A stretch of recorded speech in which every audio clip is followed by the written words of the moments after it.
Alright guys, welcome back to another episode of Denver Beer and Oil. This is a Hamish episode, but yeah. I'm going to try and be in it a little bit, see if we can liven it up a little bit, see if we can get the ball rolling. So, we got an empty lift right here, because we pushed the E30 out yesterday, which I said we wouldn't do, but don't worry, it's not like getting pushed away, it's just we had to use the lift yesterday and haven't pushed it back in yet. But while it's not in here, we're going to get one of Hamish's cars in here. Yeah. So we're going to bleep that out though, because this is the beginning of the video, and then it kills monetization when you swear in the beginning of the video. I don't know if you knew that. YouTube hot tip. So let's go get a Hamish car. Let's do it. There she is, the Butte. It's been sitting on the trailer since we got her, but like Chris said, there's a little window and lift space, so we're gonna get this in and do some stuff to it. Hasn't changed. Looks good. Starting out this responsible ownership, we're gonna go ahead and dismount the car. No ramps. All right. Let's see what Hamish has got. Wait, yeah. Okay. Getting the feel for them brakes. Yeah. And just walk it over that slowly.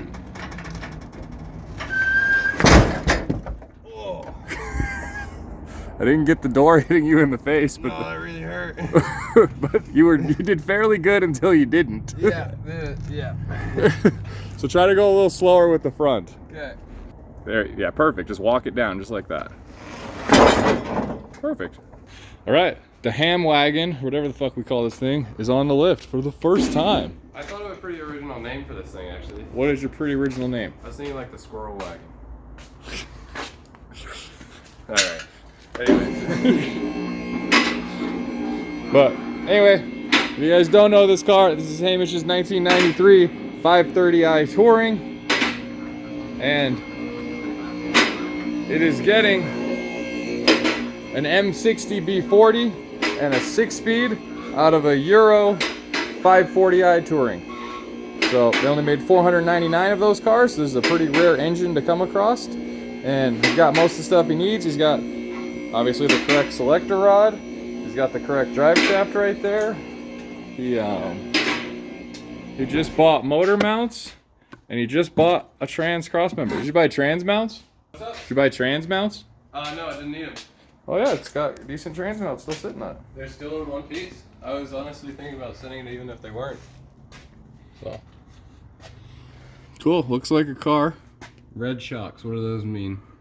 They're Coney? Those don't look like Conies. No. They look kind of shitty. Nice. OEM stuff. But no, this doesn't look bad. And if this was an auto, this should be like a 315, I think. So actually like a fairly good diff ratio for an M60. Dude, they didn't like fuck up anything.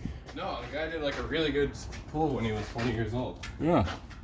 He like left you a bunch of hoses too, so you can like decide which ones are better. That's a homie move. He left the AC lines. Really? Yeah. You can just fucking hook them right up to your compressor. AC lines are there. Yeah, everything's just good to go. Yeah. So the blanking hole for the manual swap's like through here, huh? I think it's right here. Okay. Yeah. Oh yeah. Look at that. Yeah, I think This is part 1 of the manual swap. So yeah, LSD. What do you think? I would say no. I would also say no. That's a no. That's a no. But it should be a 315, which even if it doesn't have an LSD, it'd still be a good time. Oh yeah. It'd be like my E38, but a 6-speed, won't it? I can't read it. Yeah, it'd be, but smaller tires. Oh, these are smaller tires? So it'll be quicker. So in 540s, this is the swap that people do. Mm-hmm. Like a 315 large case limited slip is what people put in. Okay. So like this is the upgraded diff that people put in. Very cool. It's just, or I should say upgraded ratio. Well, this will be a 315 medium case. So it'll be faster because it'll be less rotating mass. This is true. Race car. Dude, I can't believe the tires are like still like okay. Well, I'm shocked that like the peanuts are good, and like I don't see really any bushing wear anyway. Yeah. Like, the sway bar mounts are fine. thrust arms look good. Ball joints all are like fine. Subframe ones look okay. Yeah. Hey, it's not all like hit on shit under here. No. Well, guys, I think this is as far as we're getting on this today. And then tomorrow, hopefully that whole drivetrain will be in this car and should be good to go. Yeah, so we'll be right back with putting the drivetrain in the car or cleaning the car or something else with the car. There will be related to car in the video. So, see you in a second. What's up, everybody, and good morning. It's the next day, and yeah, I'm about ready to crack on with a bunch of projects. So I've got the Pathfinder over there. It's warm. We're gonna go ahead and take it through emissions, see how that goes. Afterwards, the wagon's on the lift, so we're gonna go ahead and get the drivetrain in there, hopefully. And then finally, this is my 1995 E38 7 Series. This is my first car. I got it from my grandpa. He got it back in '96 from a guy named Dick Carver. You can look that up. He's got his own Wikipedia and everything. Actually a pretty impressive guy, but his name's Dick Carver, so I can't really get past that. But either way, that car's been in the family for a good long while. It kind of got neglected since my grandpa got it. Sat outside a lot and everything, so since I've had it, I was what, 16? I've just put a bunch of money into it, a bunch of like suspension parts, getting the thing to run right and whatnot. But I'm not a body guy, so the exterior is falling apart and the interior is not too great anymore either. But more on that later. Let's go see if we pass emissions. All right, see how we do. I'm pretty confident. This thing's gotten a little bit healthier since I started driving it more and more, so that might help it more. If it does fail, I've got until November 22nd on these temp tags to bring it back.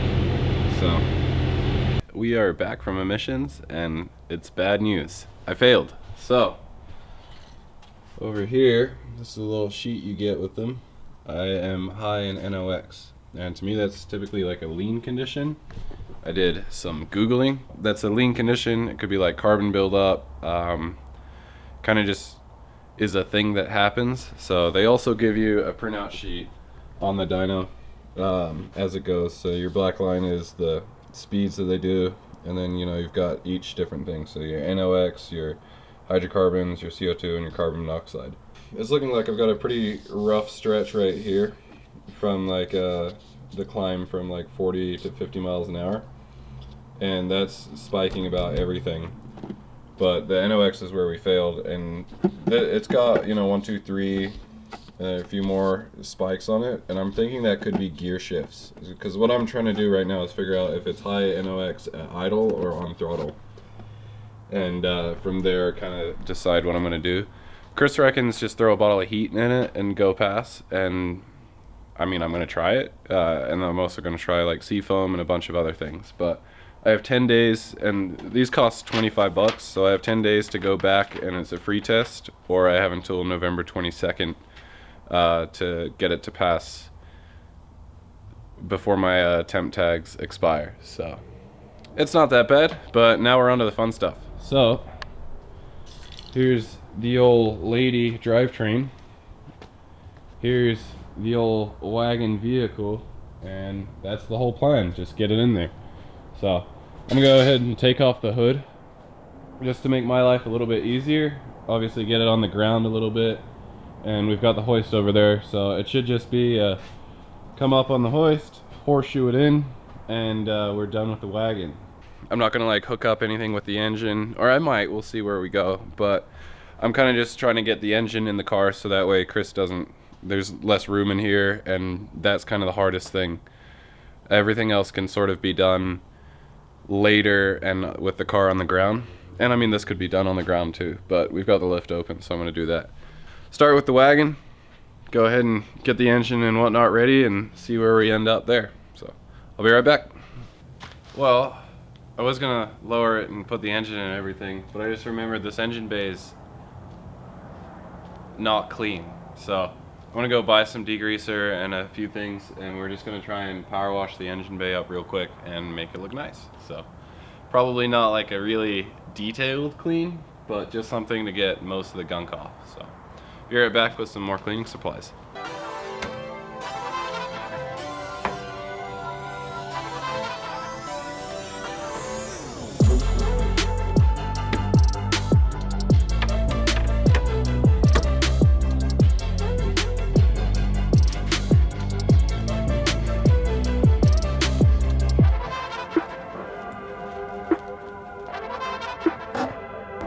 Alright, so here's where we're starting with. Not amazingly clean by any stretch of the imagination. Not a surprise either, it's a lot dirtier around the whole power steering area. But everything else appears to kind of be there. This side's not too bad. I think I'm going to start with a power wash or a hose down just to get everything nice and wet. And then I'm going to go ahead and get the engine degreaser and go to town. So let's do that.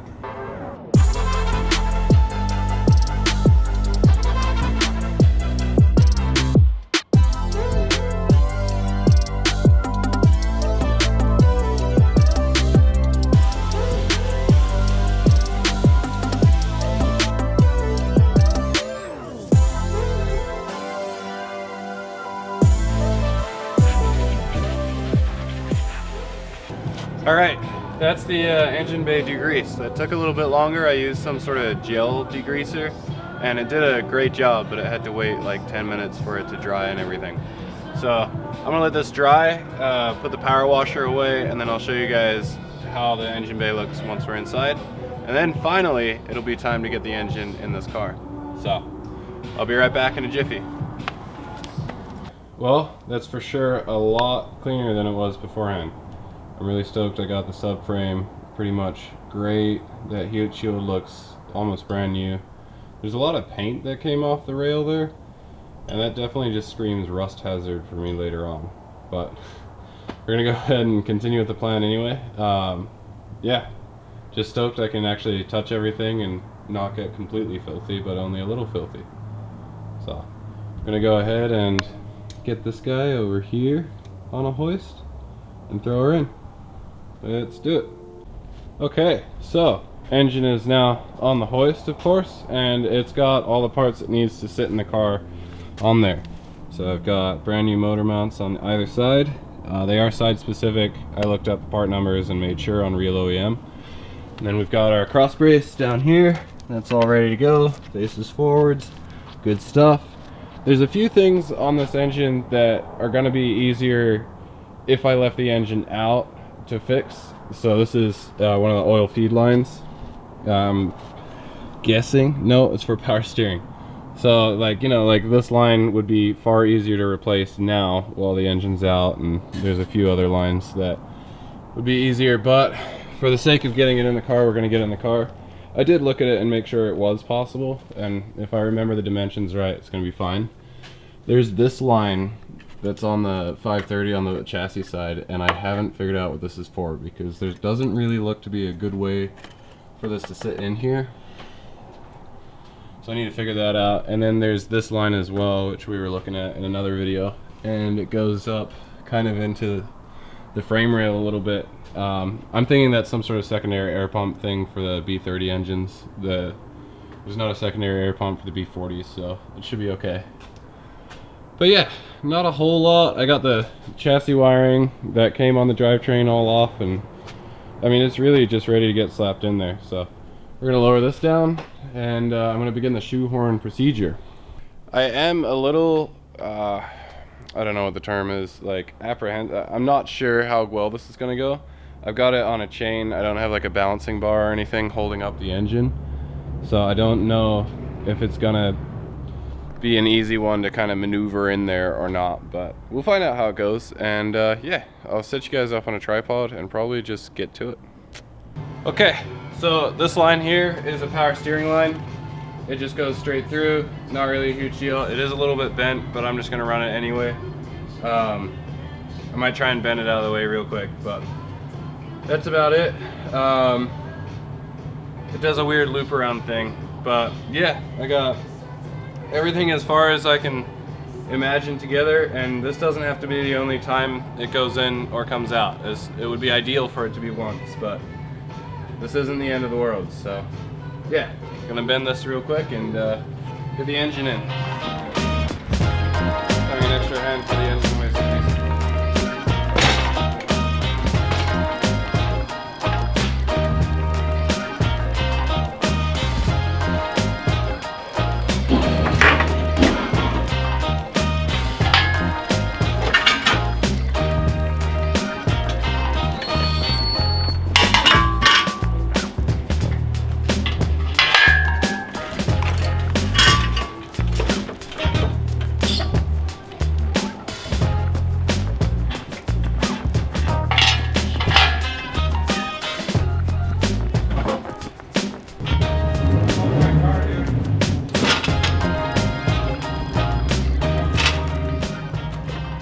changed my mind to the extent that I'm going to install this. It's just me here. Chris is helping Nick with the Fox body. I don't have any extra hands to line up the motor mounts or figure out the right orientation or any of that. So I'm literally just gonna drop it in here.